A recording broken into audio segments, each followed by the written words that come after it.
My question is about sleep and being married to someone that has problems with sleep and having lots of young kids, and how do we manage that? Almost everybody, I would be willing to say 99.99% of the people, myself included, almost everybody in this situation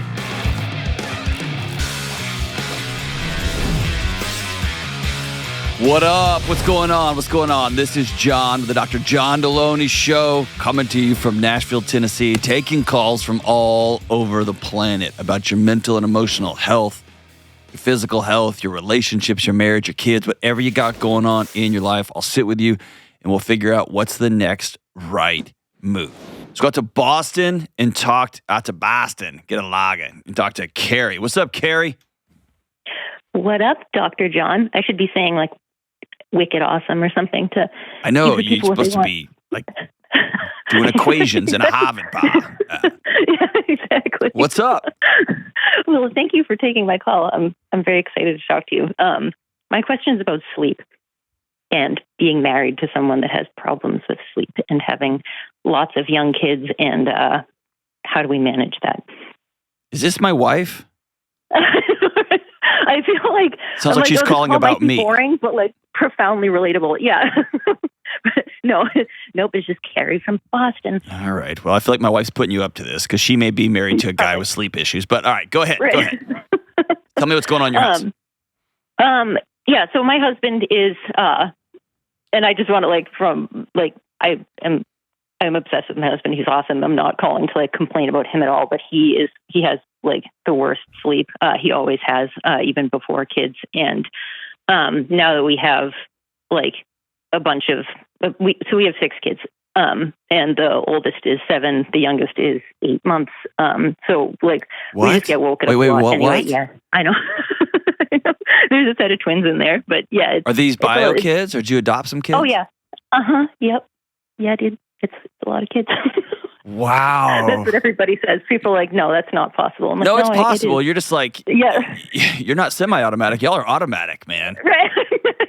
Yeah. Wow. Okay. Hey, congratulations, man. What an adventure. Hey, thank you. Yeah, no, it's wild, but it's, yeah. So basically like before we had kids, my husband even had a hard time sleeping.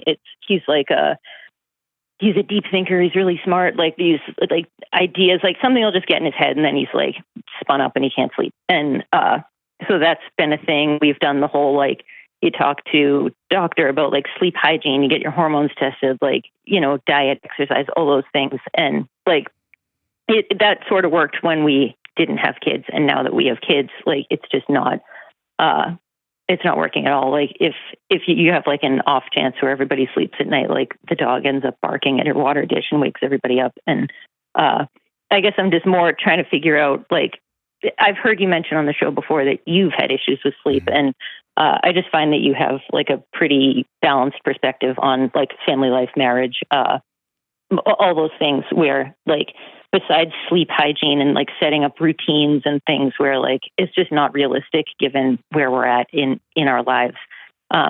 Is this one of these things that you just have to like white knuckle through the situation, or are there more things that we could be doing, or are there like just behaviors?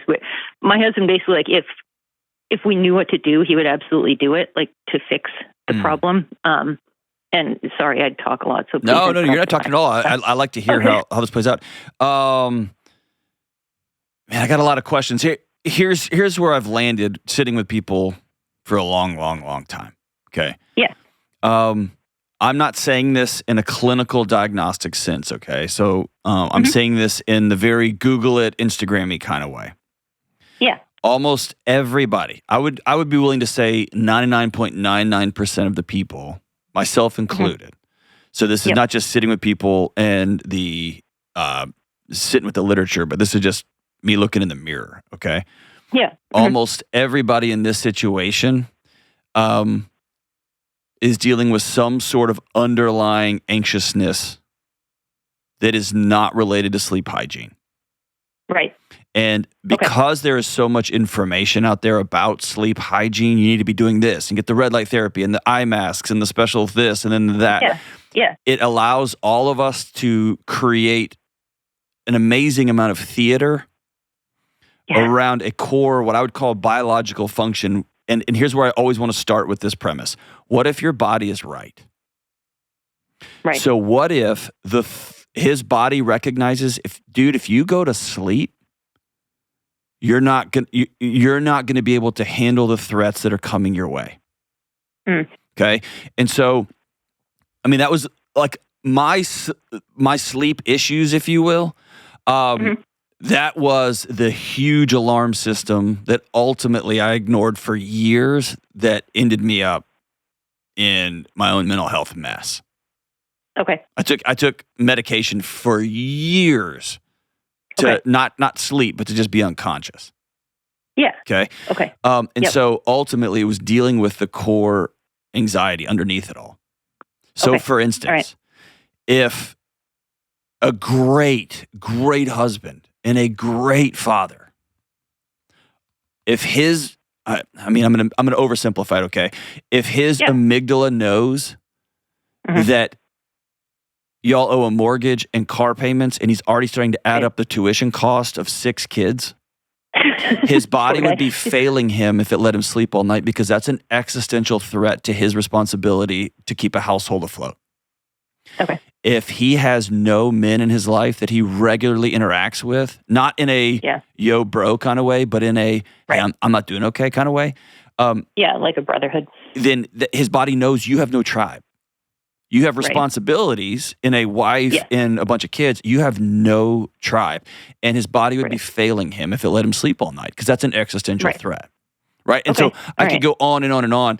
I'll send you 2 copies of Building an Unanxious Life for both of you. Okay. I would love for you guys to distill it down and go through that as a roadmap. Okay. And I would be willing to bet that he would exhale and go, oh, crap.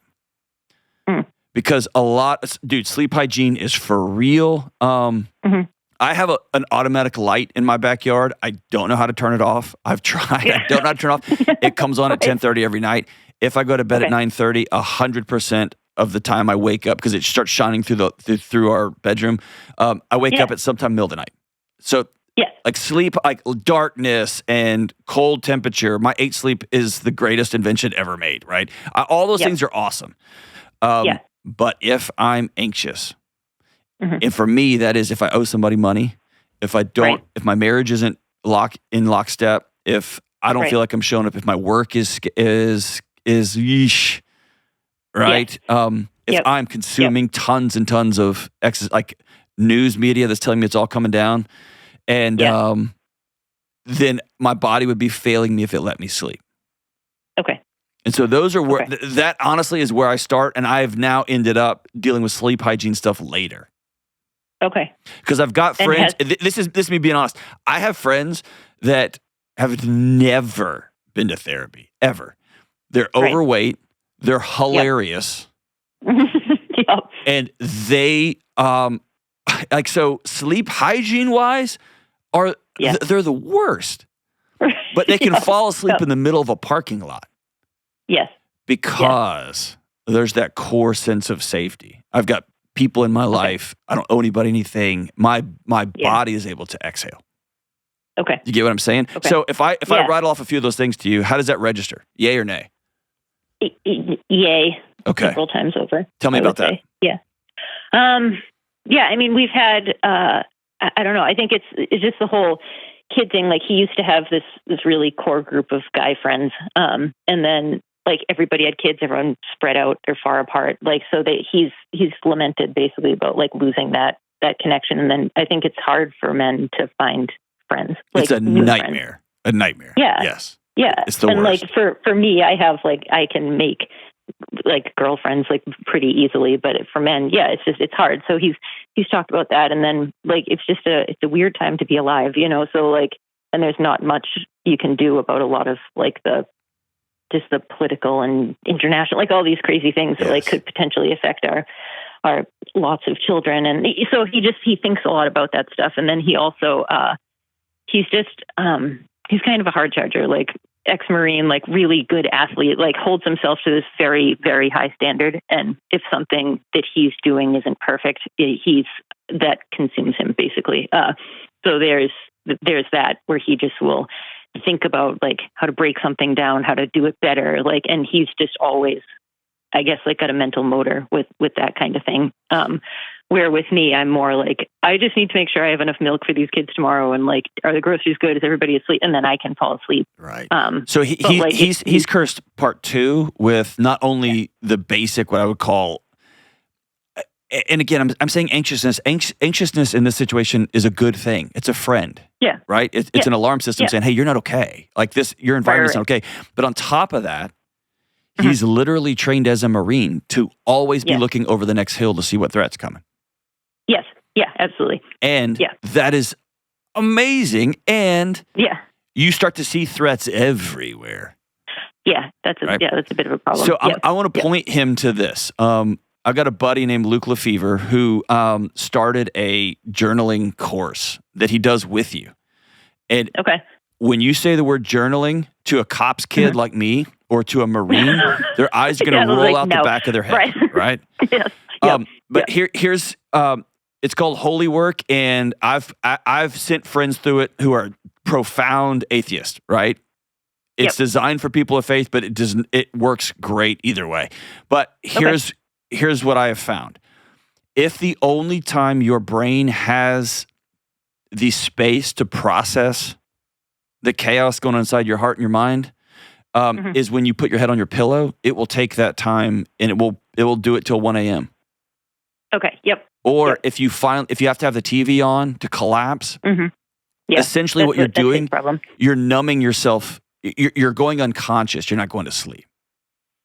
Okay, that makes a ton of sense. And I heard one person say, like, if you take, Lunesta, Ambien, some of these things, it's a pharmaceutical baseball bat to your head.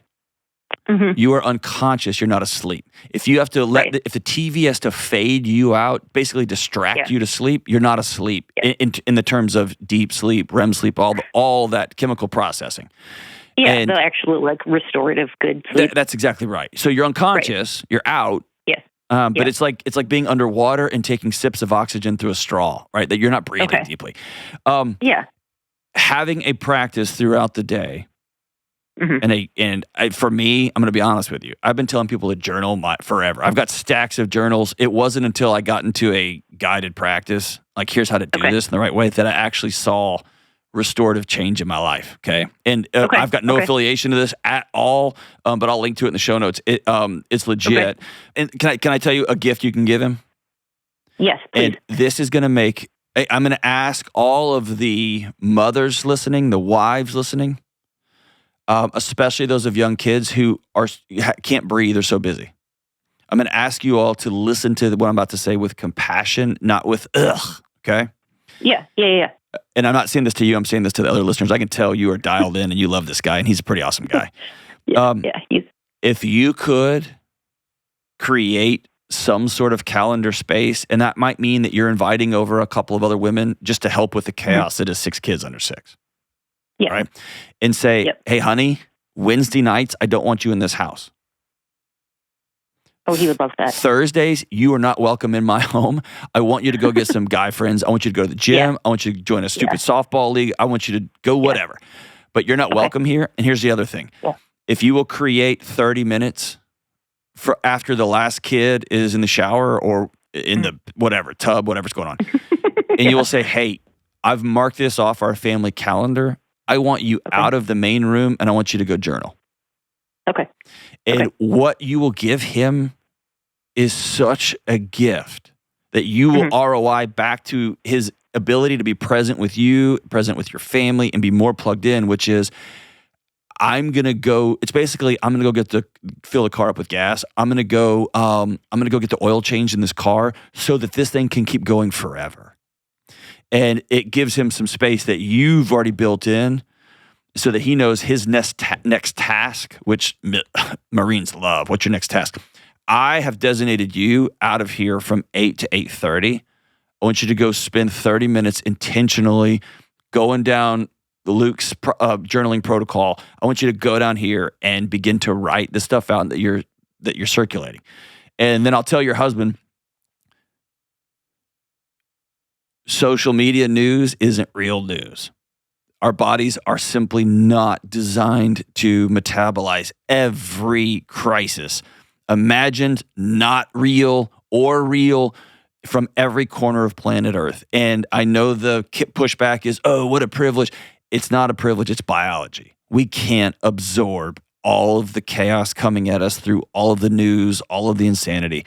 What we can do is the next right thing, period. And so hang on the line here. I'm going to hook you up with those books. And dude, if your husband ever wants to call in, he sounds like a truly amazing man. And I'd love to talk to him if he'd be willing to call in also. But give that a shot and y'all walk through Building an Unanxious Life Together, the book, and follow those steps. There's questions at the end of every chapter that y'all can go through together and identify some of these big alarms going off inside of his chest and begin to solve for those.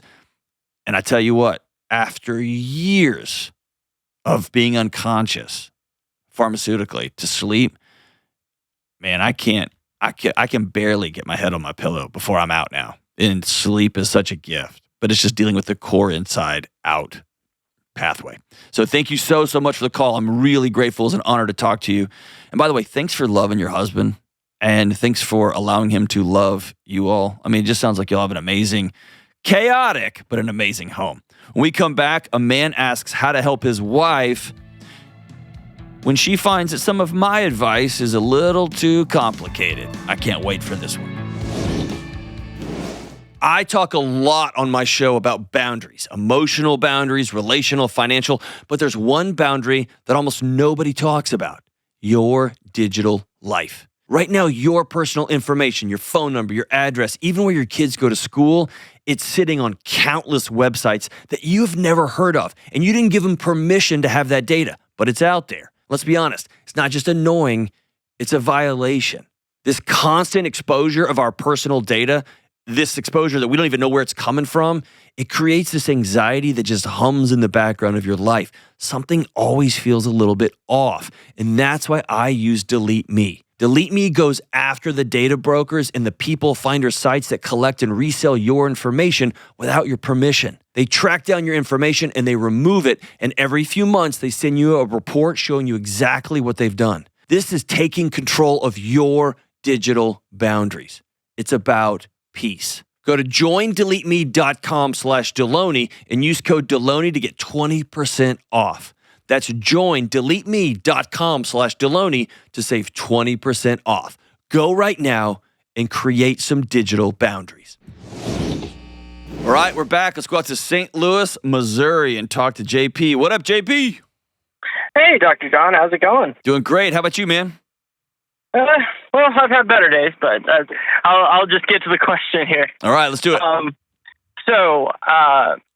It kind of started out about a year ago or so. I set an alarm on my phone every single day. I made a commitment to myself and to my wife. I'm going to ask you what you need from me today every day. So my question is there anything I can do for you when this alarm goes off and we're normally together when it goes off? That has worked out pretty well. We were in the habit of this for about a year, and then I changed it. I was like, how can I love you today? And she's like, wow, that's a really deep question. I don't know how to answer that. There's a lot of things where like I want to kind of delve real deep into, okay, let's get into this. Let's figure it out. Let's come up with action steps. And it feels a lot like that's just really overwhelming for her, and I'm not sure exactly how to handle that. Man, thanks for loving your wife. I wish I had the same understanding and the same desire to love my wife when I was 3 years into my marriage. Good on you, man. Good on you. My experience has been that for millions of people, feeling your feelings came at an extreme cost.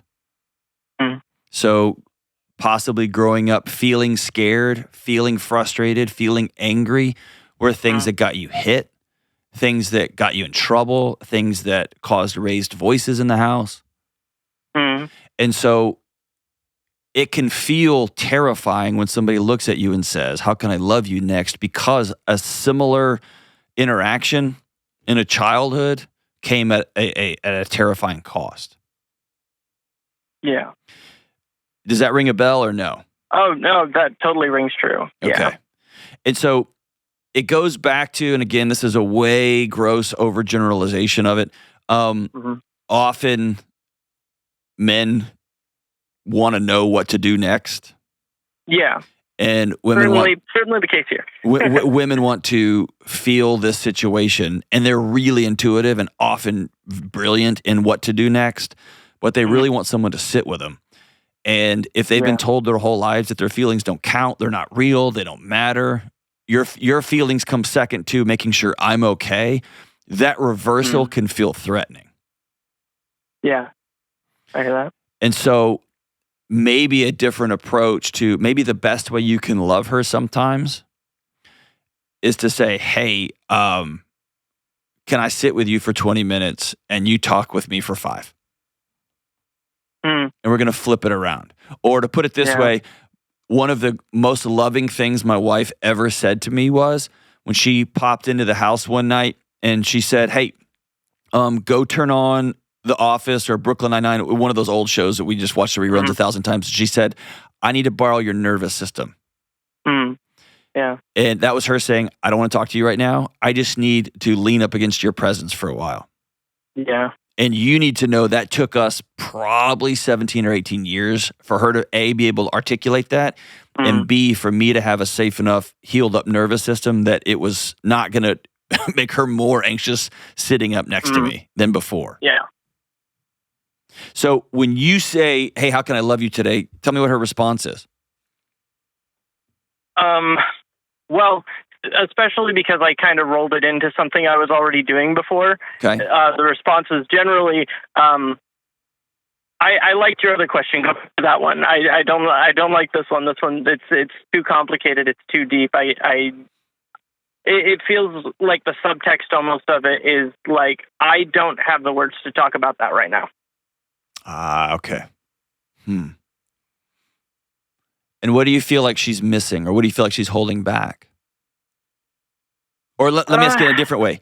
Yeah. Does that make you feel like you don't have a purpose in your house, or can you see 100%. A wife who's struggling and you don't know how to support her? I mean, kind of both of those. Okay.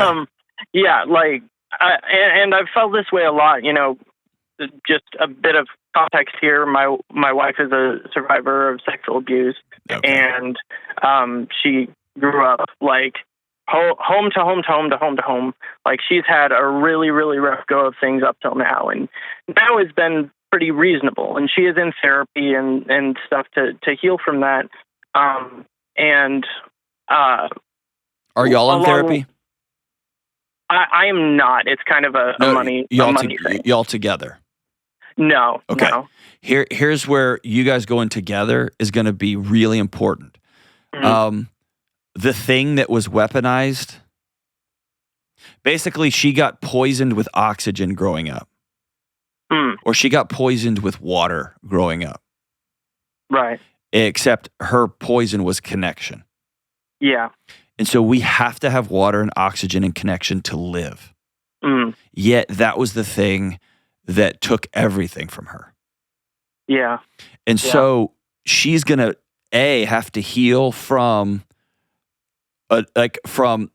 her body is going to have to learn that she is safe in the present and she wasn't safe back then, which is trauma healing is really important.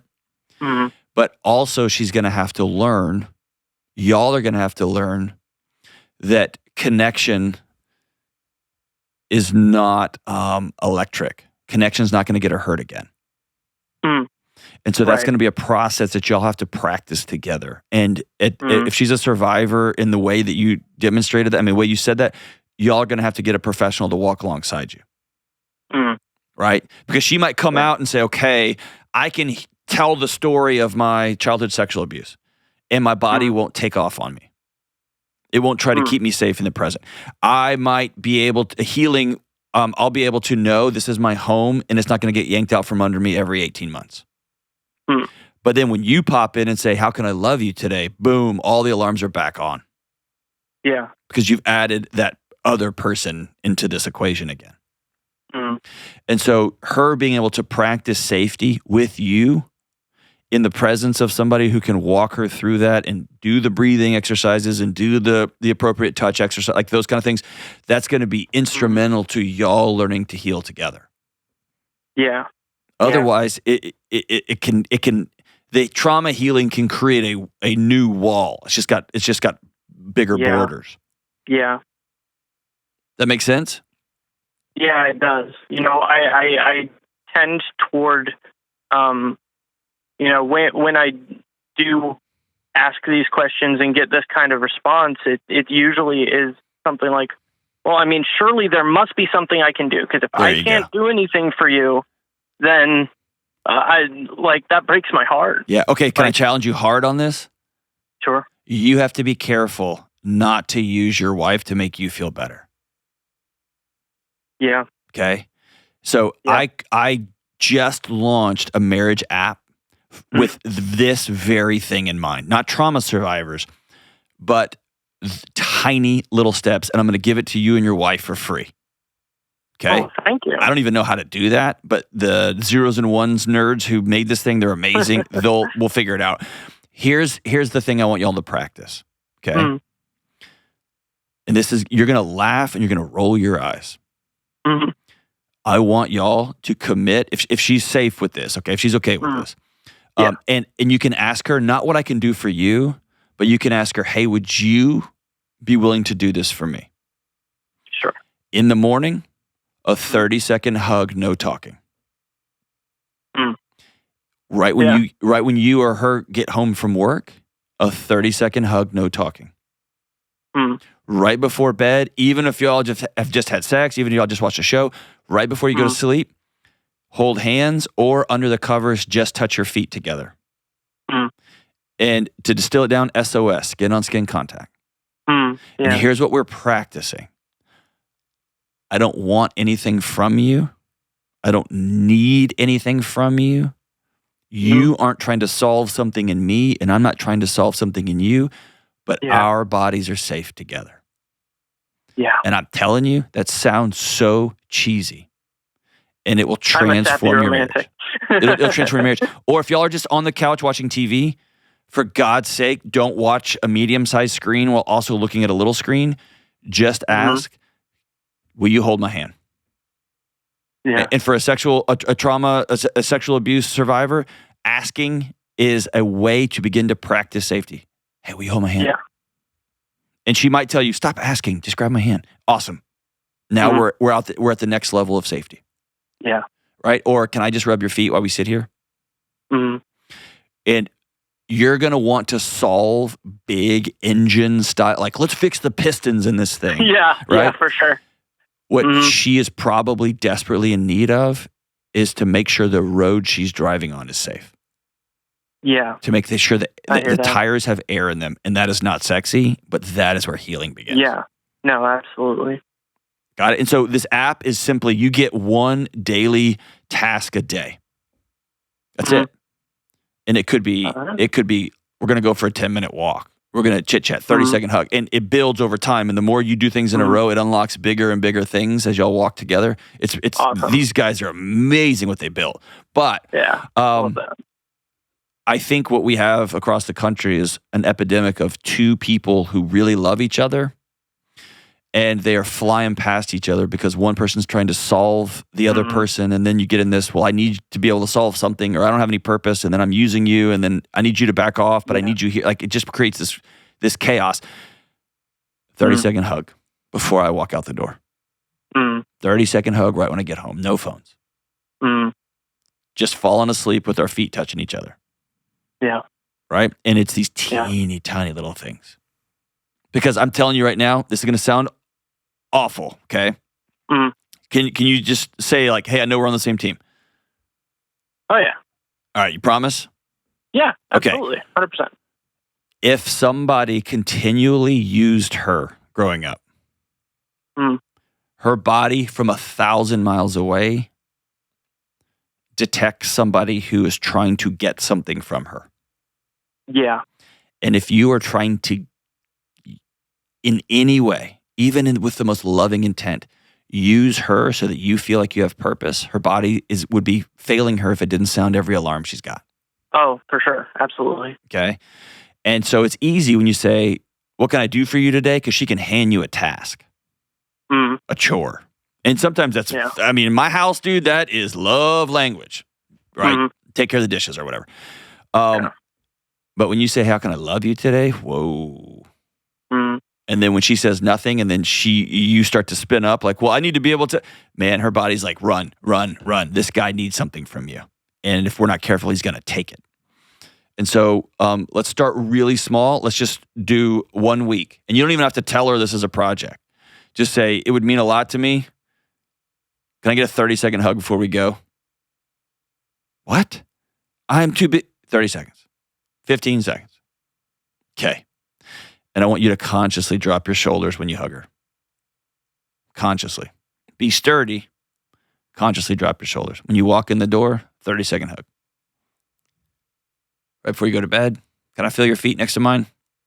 Your feet are too cold. Ah! All right, will you hold my hand? And then eventually, you roll over and go to sleep.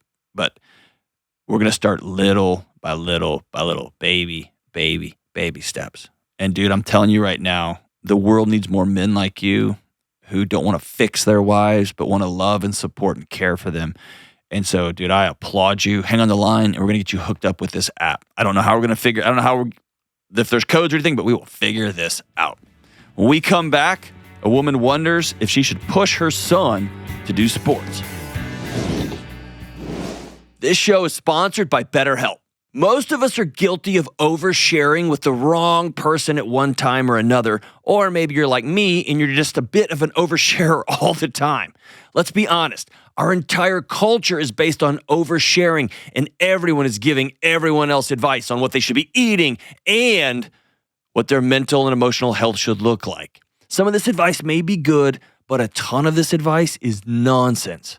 And as fun as it can be to talk about everyday stuff with everyone all of the time, when you need help with your relationships, with anxiety, depression, or other clinical issues, regular people, especially people just all over the internets, may not have the right answers. You need real guidance from a licensed therapist who follows a strict code of conduct. And that's why I recommend reaching out to my friends at BetterHelp. BetterHelp is the largest online therapy provider in the world, and that means no matter what you're facing, chances are BetterHelp has someone who specializes in exactly that challenge. And BetterHelp is totally online, which means it's easy to fit therapy into your busy schedule. To get started, you just answer a few simple questions, nothing weird or scary, and they will connect you with a licensed therapist who fits your needs. And if it's not the right fit, you can switch therapists at any time for no extra cost. BetterHelp has been matching people with therapists for over 10 years, and their 4.9 rating shows that they usually get it right. Find the right one with BetterHelp. Visit BetterHelp.com/Delony to get 10% off your first month. That's BetterHelp, HELP.com/Delony. All right, this past month, we had the biggest time consumed, the biggest number of people watching the Dr. John Delony Show on YouTube ever in history. More than 100 million views. And our podcast numbers continue to go up at a rate that is hard to even calculate, both on Apple, on Spotify, and the other platforms. And very few of you are hitting the subscribe button or the download button. Please, it helps the algorithm so much. I'm not begging, but I kind of am. It costs no money. It takes 2 seconds just to hit the subscribe button, just to hit the share button if there's an episode that you want to pass along to a friend. If you want to be really gangster and really go over the top, go leave a 5-star review on whatever platform you're reviewing this on or listening to this on. Man, it makes such a difference for 1,000 different reasons. Thank you so much. Just hit the subscribe button and help change your neighbors and their neighbors' life too. All right, let's go out to San Francisco, California and talk to Laura. What's up, Laura? Hi, doctor. How are you? I'm great. How are you?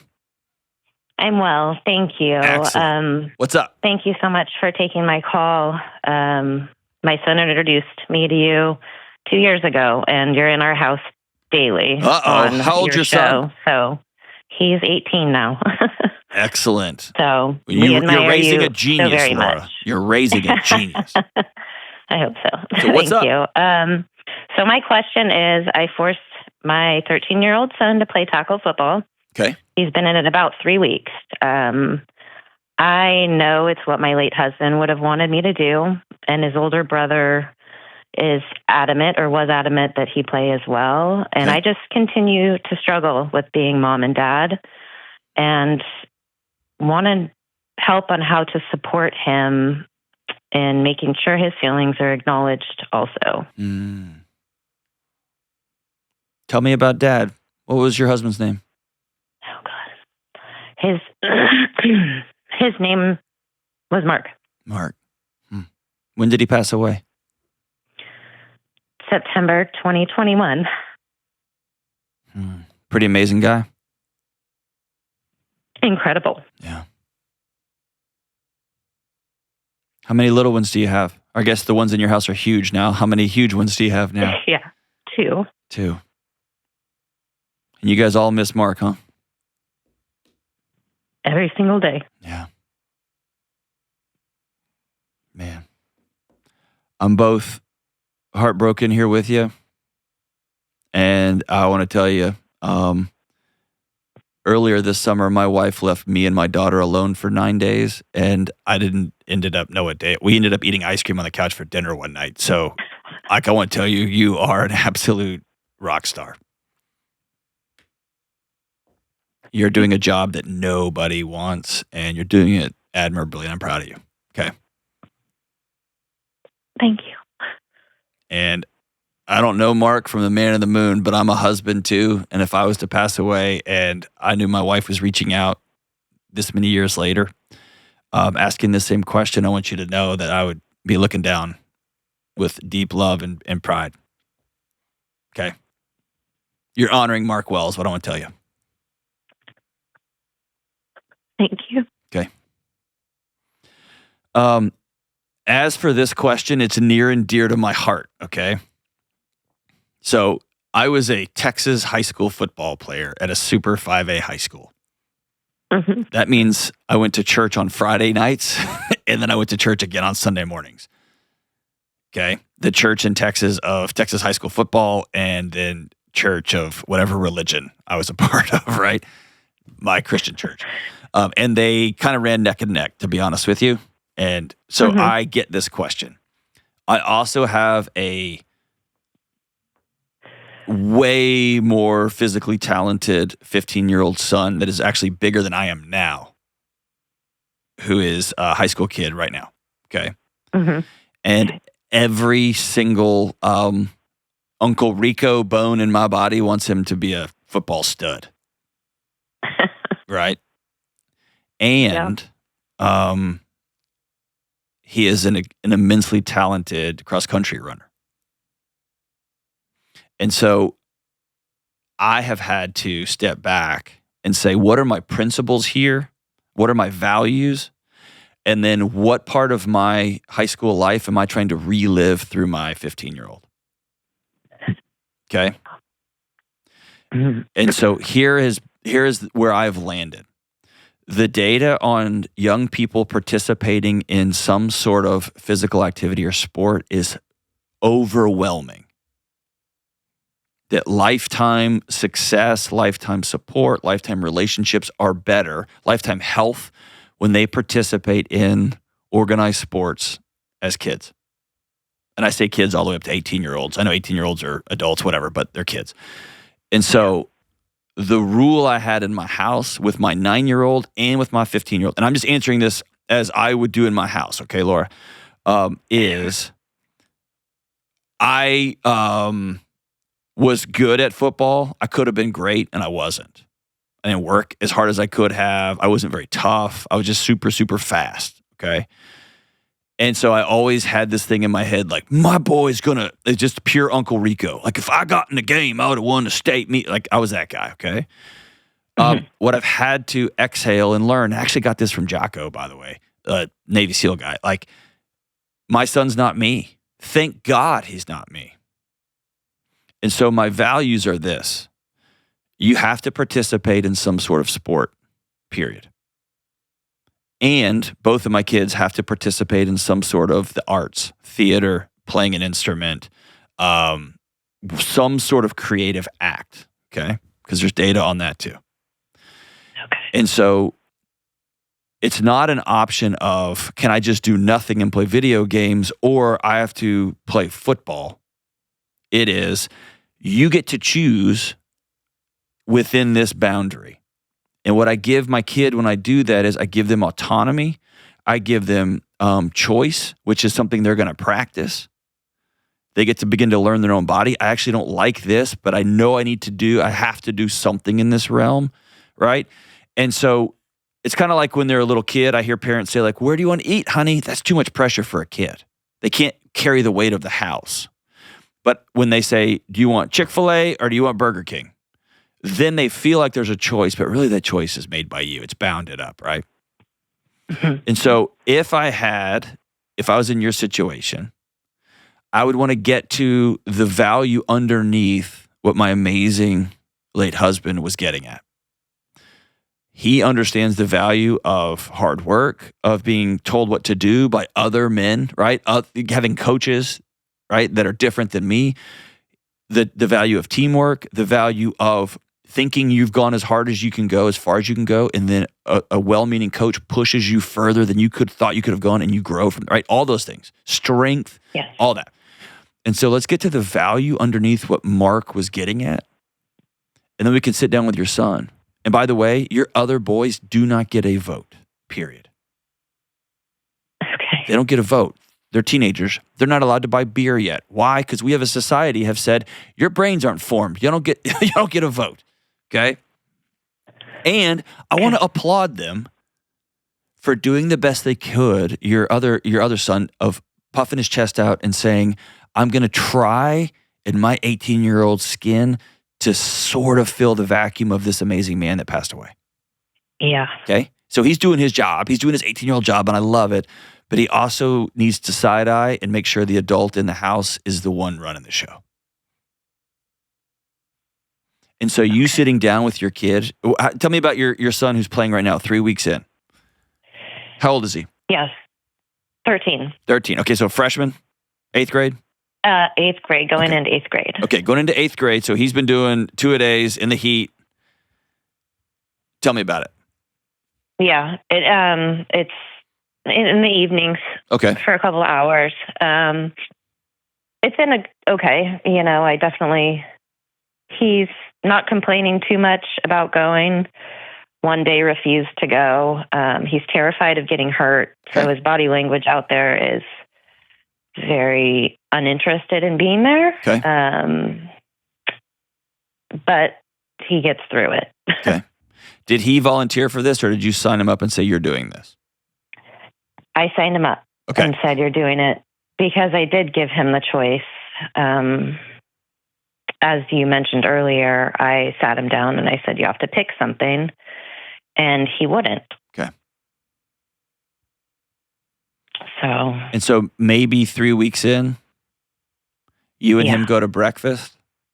And I'm going to script a conversation here that may not be applicable. Take what you want from this script and make the rest of it your own, okay? Okay. Maybe lead in just like I did with you.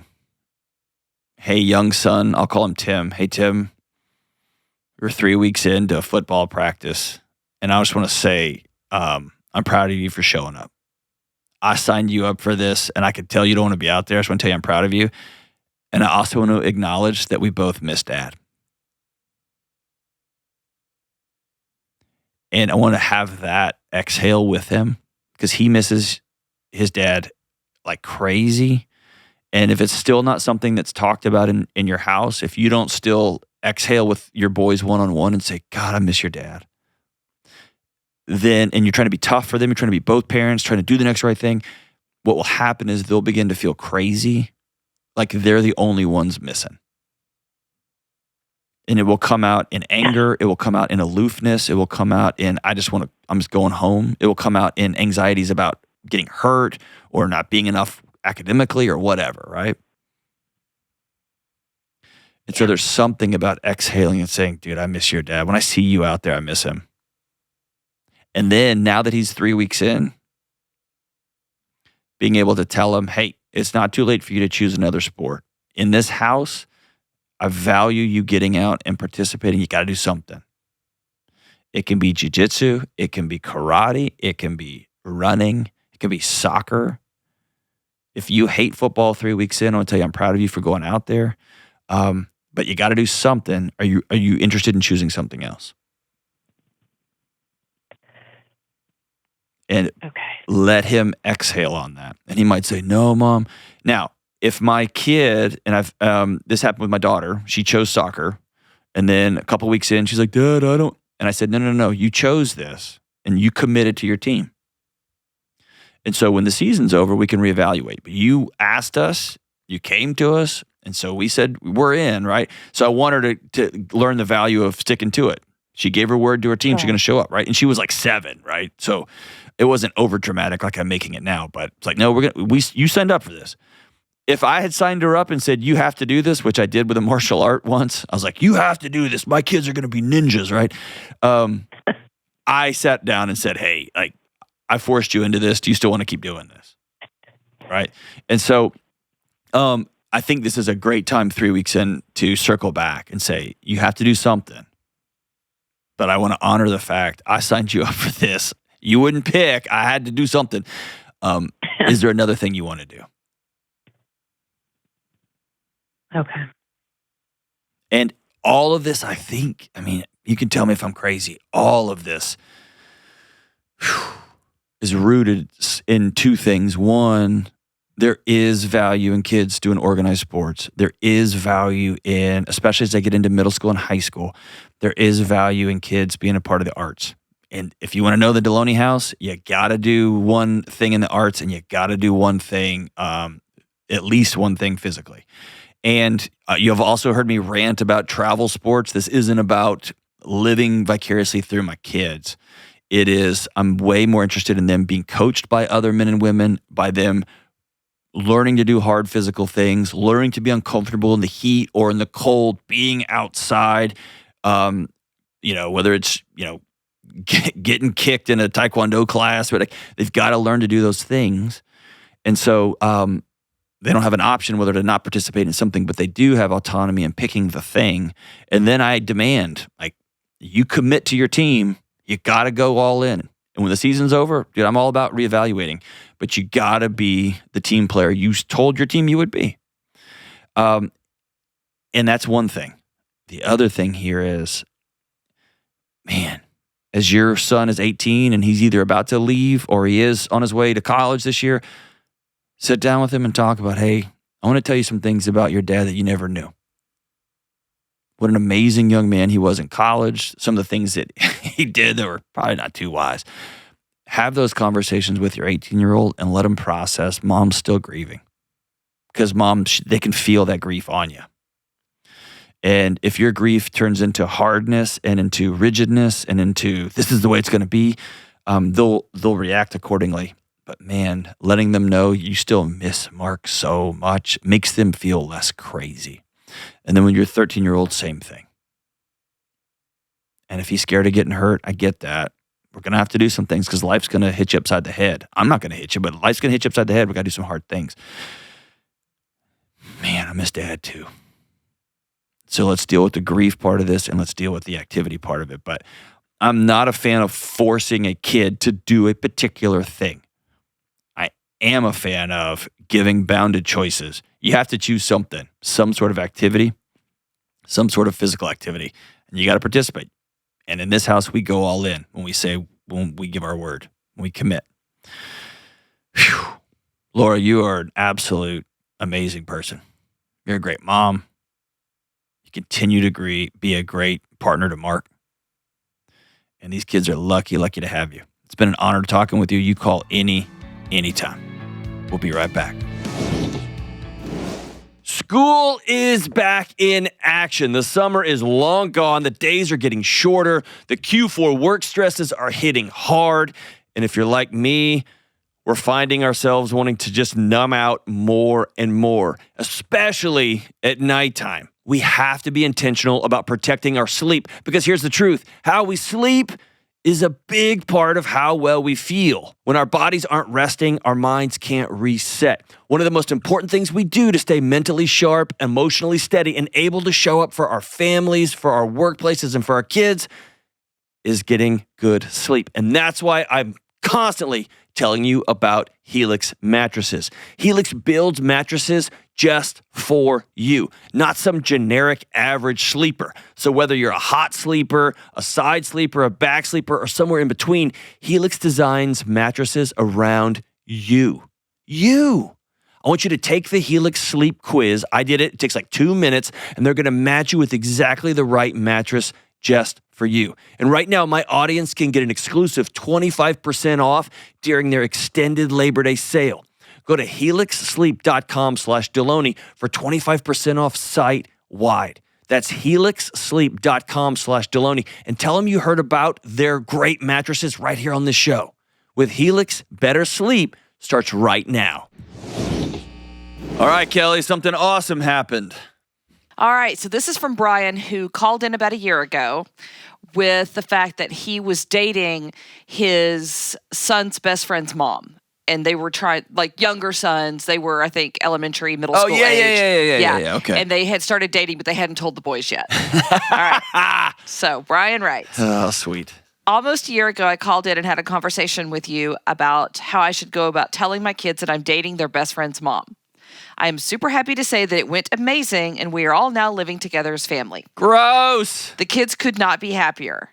During our call, John said it sounded like a high school romance. I'm proud to say that my love for my girlfriend has only gotten stronger and deeper over the past year. While there's been some difficult times throughout the last year, we've handled them together as a team and have come out stronger than before. I believe we are meant for each other, and I will be proposing later this year. Thank you. Well, congratulations. You'll probably edit this part out. I have no idea what I told that guy. What did I tell him? I believe it was just sitting down with the kids and being honest, but not too honest. Not super honest. But being honest with them about we're friends and we're seeing each other, and making sure to give each set of kids the place to to talk about it and things like that. So, well, whatever Brian, you said, it worked. Good for you, Brian. And by the way,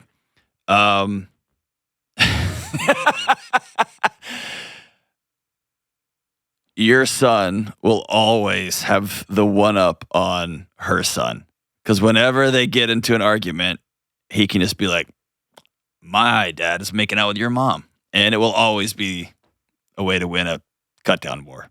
Which is, and it's a cornerstone. It's an important part of being a young boy, is figuring out, how do I win this argument we're having? Don't you think, Kelly? No?